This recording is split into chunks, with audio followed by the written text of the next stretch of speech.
Hey, welcome to episode 78 of Scar Bears. I'm Chris DT Gordon. As always, thank you for being here.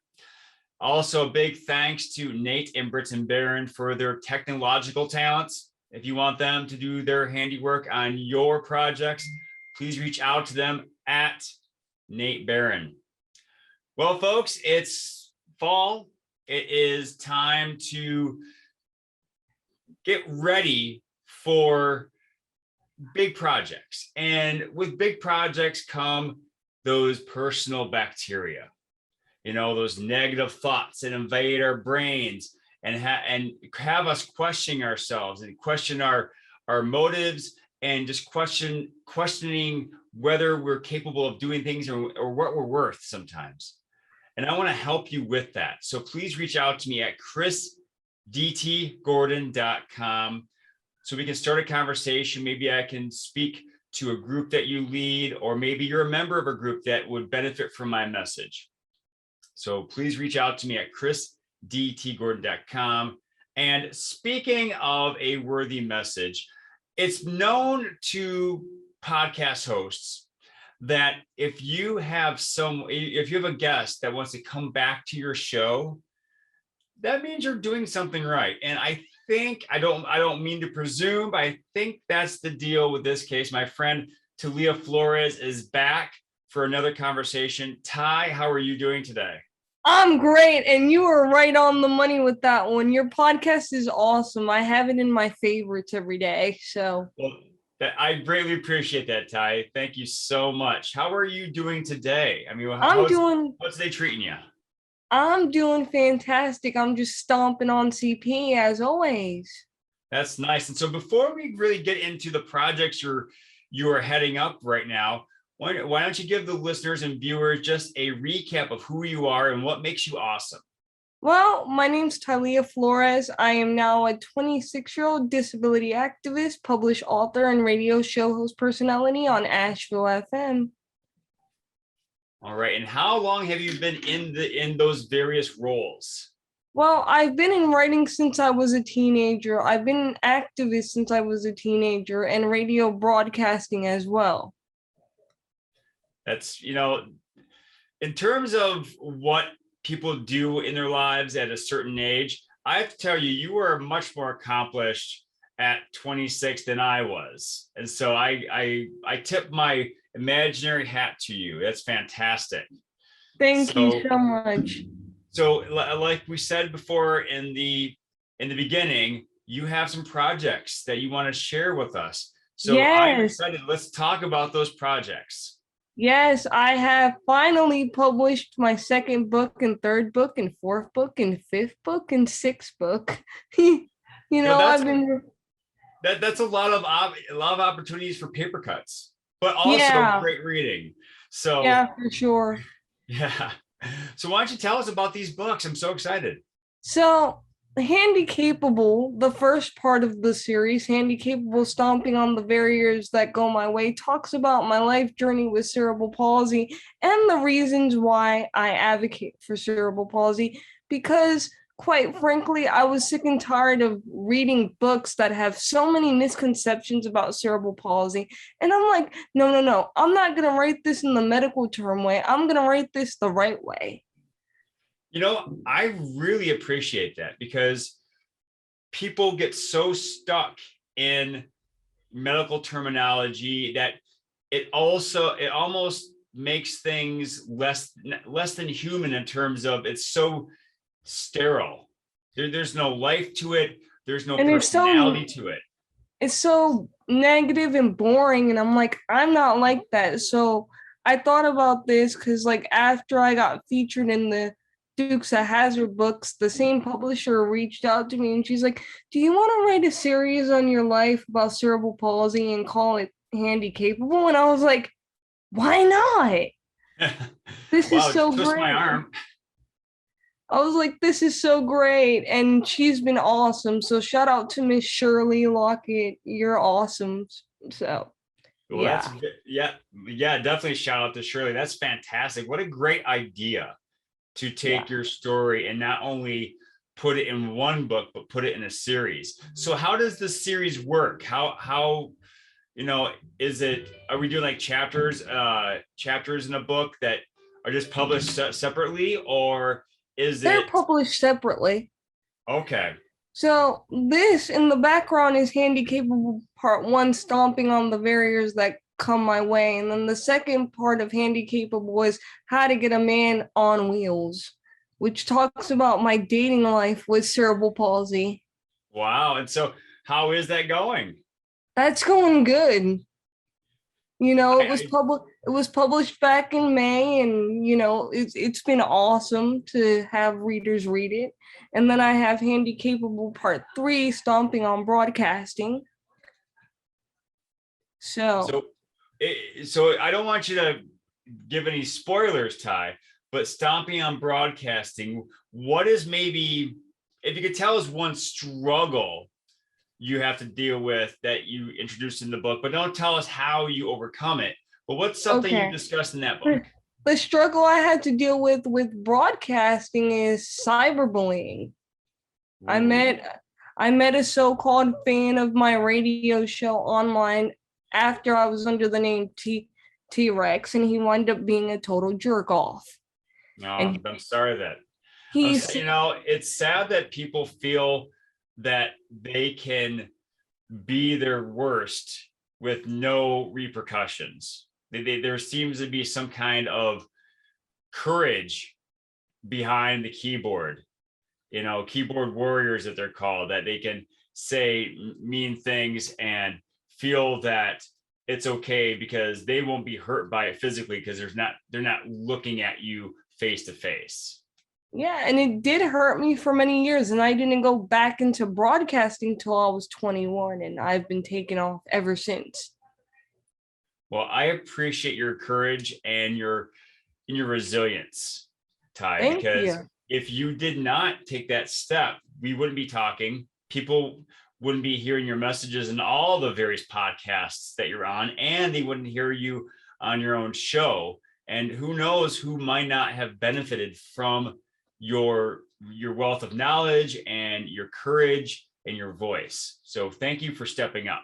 No problem. And that's exactly why I do what I do, just to give people a message, and to give people a message that your disability and your obstacles is not your tragedy unless you make it that. I agree. Yeah. I mean, speaking from my own experience, I could wear long sleeves all the time and avoid swimming at all costs, but I figure maybe someone would benefit from my message of showing my scars and being proud of the kind of person I am because of the struggles I've overcome. So I truly do empathize with that. Yeah, for sure. I mean, So go ahead. I'm sorry. if my struggles could help somebody overcome their obstacles and stomp on them, great. I've done my job as an advocate. Yeah, you're not much of an advocate if you keep quiet. Yeah, that's what I always tell people, speak up. And even if the truth hurts you to speak the truth, then you still got to speak your truth, even if you didn't like the way you reacted back then, because there's certain parts in the series in particularly that I look back and I'm like, I did not like the way I reacted, but maybe my reaction could help other people learn from my mistakes. You live, you learn. Exactly. As a teacher, I tell my students mistakes are important because without mistakes, we wouldn't know how to learn. We would just do And something one time and we'd go off on life just doing whatever because we would not be told differently or we would not be instructed differently. And so exactly. I think that's very important. So after the stomping on or on the broadcasting book, what was next? What was next? Handy capable stomping on advocacy. Okay. And that goes into the importance of advocacy and how I got started advocating and why I advocated. I think that's going to be a very important book for people to read and to have a more in-depth look at you, because I think they might themselves feel the strength and the compulsion to speak out and take stands on their own voices, or their own soapbox, I guess we would say. If hopefully you don't take that as a negative term, because usually when we say I'm going to step on my soapbox now, I mean someone just shouting just a shout. But I know you have a worthy voice to share, a worthy message to share. Exactly. And I don't take offense to it. I actually love that terminology because it's so true what you just said.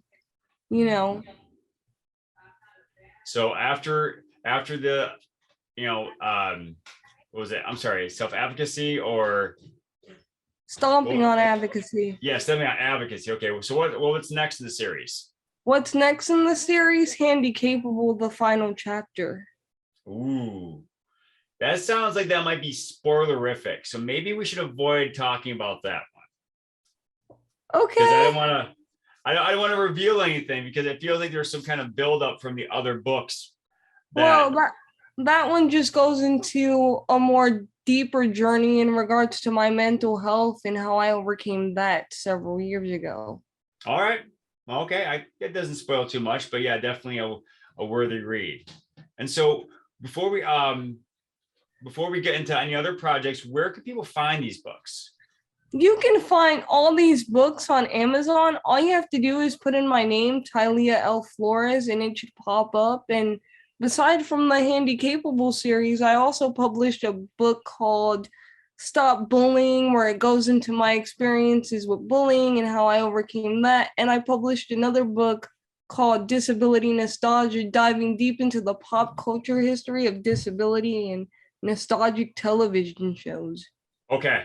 We do have to talk about this, because you must have found years of research, because we look back the history of television goes almost 50, 60, 70 years.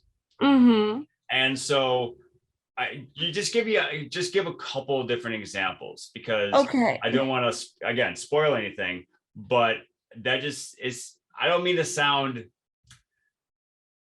like like sadistically interested, but you're absolutely right that people have had this negative connotation of disability for so long, and just now it's 2021, we're finally making some major strides. We still have a ways to go. Yeah, we still have a long ways to go. Yeah, but still, I mean, it was worse before. So can you give just a couple examples? Well, when doing my research, because for those of you who don't know me, when I'm not behind the mic or behind the keyboard or yapping my mouth about why stomping on CP is important and spreading awareness for that, I'm into pop culture nostalgia. So I said, why not write a book focusing on shows that featured characters with disabilities that people may not remember or may never heard of? Like the show Pelswick on Nickelodeon that only lasted for 2 seasons. Nobody remembers it, but it dives deep into disability, and it's about this 14-year-old boy named Pelswick that faces a lot of ableism living in an ableist society, and I just love it. And then there's Bear in the Big Blue House with Noel McNeil that featured a blind squirrel. Oh, what? A blind squirrel? Okay. Yes, and that's all I'm going to get into for that one. You guys have to buy the book to see what else I put in there. and even Ghostbusters. How so? Had a series with a character in a wheelchair. I think it was called the Ghostbuster Gang. You're talking about the Ghostbusters that was released by Filmation? Yes. Not the real Ghostbusters, which is based on the movie. Not the real Ghostbusters. I'm talking about the cartoon had a character in a wheelchair named Garrett. Yes, I do remember that now. And nobody talks about it. Mm-hmm. But when I was doing my research for Disability Nostalgia, I found old articles and old blogs about it that people have written about, but it's not seen anywhere. Mm-hmm. And that book took me 4 days because I had me and my team look up all this stuff, and they're like, we have to put this all in there. But unfortunately, we couldn't put it all in there. So my hopes is to come out with a disability nostalgia part 2 in the future. I think that would be, I think you're going to find that you're going to come upon many more examples. And it's funny that you mentioned this. I don't know if you pay attention a lot to the Marvel Cinematic Universe, Ty. Oh, yeah. But okay, as of this recording, the trailer for Hawkeye was released. Oh and my I'm not God. sure if you saw it, but in the Matt Fraction run of Hawkeye, where he and Kate Bishop team up, Clint Barton actually has hearing loss. Oh my God, I have to check this out now. And you could see in the trailer, he is wearing hearing aids, not hearing eggs. If you could have hearing eggs, I would not sell that chicken. Yeah, no, you want to hold on to that chicken, but hearing aids, he is what he has in his ears, or what he has in his ears. Oh my God, I so have to check that out now.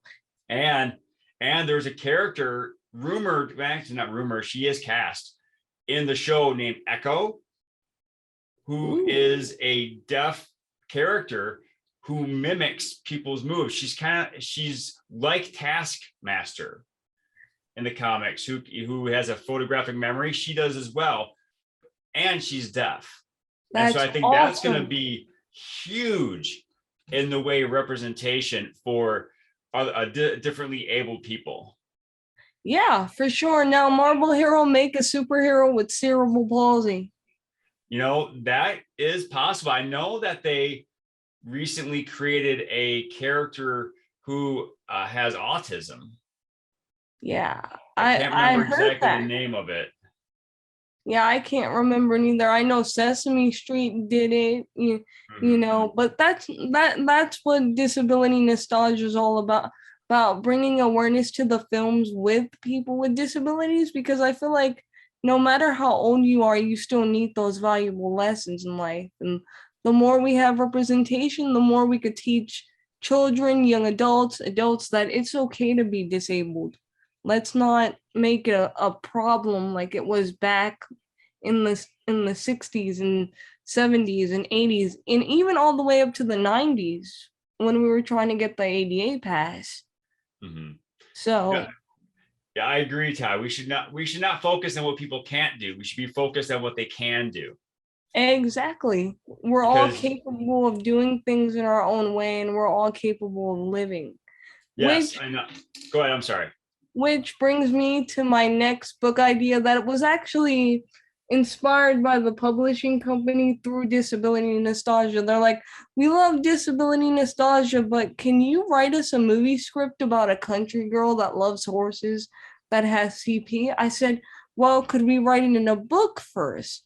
And the title of that book is called Maddie, and Maddie's a 14-year-old girl with cerebral palsy, but she hates herself, and she's on the journey to find herself like any typical teenager at 14, but she has cerebral palsy, and then she winds up meeting a friend named Garrett who shows her that cerebral palsy is no big deal and you could just stomp on that. That's awesome. So I'm so proud of you, Ty, and I'm so happy that you're able to share your voice with the world in this way. Thank you. That means a lot. And so you're working on that book, and you're going to work on Disability Nostalgia Volume 2, it sounds like. What else you have? Anything else fantastic you have coming down the pipe? And then my goal is because Maddie came out a few days ago, my goal is to turn that into a movie with a major movie company. I can't say what it is yet because contracts and everything, but that's my goal, to see it on the big screen so that everybody could enjoy it. That's fantastic. I definitely will be buying a ticket. Yeah, I'll invite you to the premiere if it happens, or when it happens. I will be there. That'd be great. So Ty, if someone wants to reach out to you to talk with you and just find out more about you, what was revealed in this conversation, where can they find you? You can find me at my website at www.tyliaflores.com. You can find me on Facebook at Stomping on Cerebral Palsy. You could also find me at the Stomping on CP radio show on Facebook, and on Twitter, you can find me on Stomping on CP01. Fantastic. Well, Ty, thank you so much for being here. And one more time, and I know I asked you this before, but people may not remember, what is your favorite dinosaur? I would have to say my favorite dinosaur is a T-Rex. And why T-Rex? Because they just look cool. And when I was a kid, I grew up watching the show Dinosaurs on Disney, so I grew fond of T-Rex. Very cool. Well, Ty, I love your message. I love your enthusiasm. And I really appreciate what you said about that, people are always capable of doing something. We should always focus on what we can do instead of what we can't do. And so thank you very much for illuminating that point. And folks, again, reach out to Ty. You're not going to find, it's going to be hard to find someone more amazing than Ty in her enthusiasm and her quest for advocacy for those with cerebral palsy and other disabilities. So please reach out to her. If you want someone to talk about the attitude of gratitude or tag, please find me at chrisdtgordon.com. Also, please like this video, subscribe to the podcast, and quickly, Ty, what is your show called? The Stomping on CP radio show, and that airs on Asheville FM once a month on Tuesday. All right, so look for her Stomping on CP radio show. Subscribe to my podcast. You can subscribe to the YouTube channel. Share these videos, share these episodes, because you never know who they might positively affect and whose life you can change. So thanks a lot for joining us today. Please have a great day. And remember to pass on perfection and go for greatness.